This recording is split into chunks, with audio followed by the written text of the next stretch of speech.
real beauty in your heart. Boche Golden Diamonds. Buy now, pay later.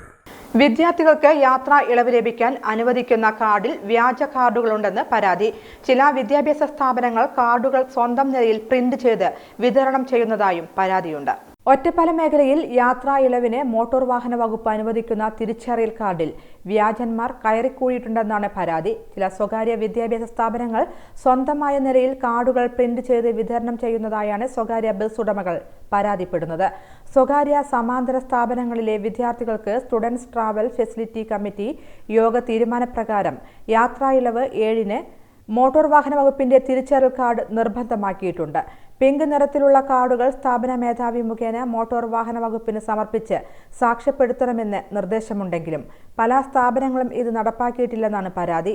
പകരം pink നിറത്തിലുള്ള കാർഡുകൾ സ്വന്തം നിലയിൽ പ്രിന്റ് ചെയ്ത് ഉപയോഗിക്കുന്നത് ശ്രദ്ധയിൽപ്പെട്ടിട്ടുണ്ടെന്ന് ബസ് ഉടമ തൊഴിലാളി സംയുക്ത സമിതി ജോയിന്റ് ആർടിഒയ്ക്കും പോലീസിനും പരാതി നൽകി. ഓഗസ്റ്റ് 8 മുതൽ യാത്രാ ഇളവിനെ കാർഡ് നിർബന്ധമാക്കിയിരുന്നു.